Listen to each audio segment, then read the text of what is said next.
हेडलाईन्सचे प्रायोजक आहे NBC bearings, लांब पळण्यासाठी। भाजप आमदारांना आता अजित पवार नकोसे। दादा गटाची मतं भाजपला मिळाली नसल्याचा आरोप। माढा, सोलापूर, दिंडोरीमध्ये फटका बसल्याचं काही आमदारांचं मत। सूत्रांची माहिती। लोकसभेतील पराभवाचा रोष राष्ट्रवादीवर। निवडणुकीत राष्ट्रवादीचे नेते सोबत राहिले पण कार्यकर्ता नाही। पुण्यातील बैठकीत भाजप आणि संघाच्या पदाधिकाऱ्यांचं मत। सूत्रांची माहिती। एकमेकांना शह देण्यासाठी शिंदे आणि अजित पवारांना सोबत घेतलं। हा भाजपचा डाव भाजपवर उलटला। आमदार बच्चू कडूंचा निशाणा। अजित पवारांमुळे फटका बसला नाही तर काही भाजप लोकप्रतिनिधींच्या बेताल वक्तव्याचा लोकसभेत फटका बसला। रुपाली पाटलांची प्रतिक्रिया। माढा मतदारसंघात राष्ट्रवादीनं युती धर्म पाळला नाही। भाजपच्या शिष्टमंडळाने पश्चिम संघटन मंत्र्यांकडे अहवाल सोपवला। रणजितसिंह मोहिते पाटलांच्या निलंबनाचीही मागणी। पोस्टल मतांनी वाचवलं, सिस्टीम हॅक केलं असतं तर मतांमध्ये हजारोंचा फरक असता।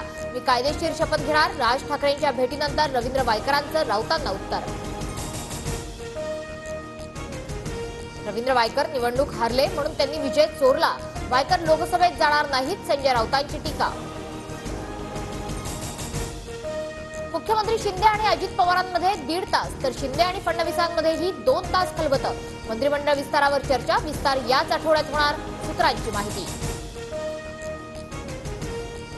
भाजपच्या कोर कमिटीची आज संध्याकाळी बैठक। लोकसभा निवडणुकीतील कमी झालेल्या जागा आणि आगामी विधानसभा निवडणुकीच्या पार्श्वभूमीवर चर्चेची शक्यता। राज्यातील 6 मोठ्या नेत्यांच्या उपस्थितीत राजधानी दिल्लीत भाजपच्या कोर कमिटीची बैठक। फडणवीसांच्या राजीनाम्यावर काय निर्णय होणार याकडे लक्ष। देवेंद्र फडणवीसांना आम्ही विनंती केली आहे, ते राजीनामा देणार नाहीत, सरकारमध्येच राहतील। चंद्रशेखर बावनकुळेंची प्रतिक्रिया। राष्ट्रवादी पक्षात मंत्रिपदासाठी लॉबिंग सुरू। मंत्रिपदाची संधी मिळावी, विक्रम काळेंची अजित पवारांकडे मागणी। सूत्रांची माहिती। सांगलीत आटपाडी आणि मिरज विधानसभेची जागा आमचीच, इतर जागांवर चर्चा करा। चंद्रहार पाटलांचा सांगलीतील 2 जागांवर दावा। नाशिकमध्ये जोरदार पाऊस। मसरूळ परिसरातील रस्त्यांवर 1.5 फुटांपर्यंत पाणी तर धाराशिवमध्येही मुसळधार पावसानंतर सारोळामध्ये नाले तुडुंब।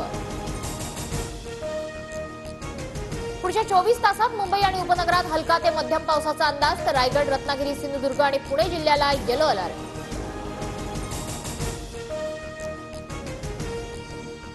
हेडलाईन्सचे प्रायोजक आहे एनबीसी बेरिंग्स, लांब पळण्यासाठी।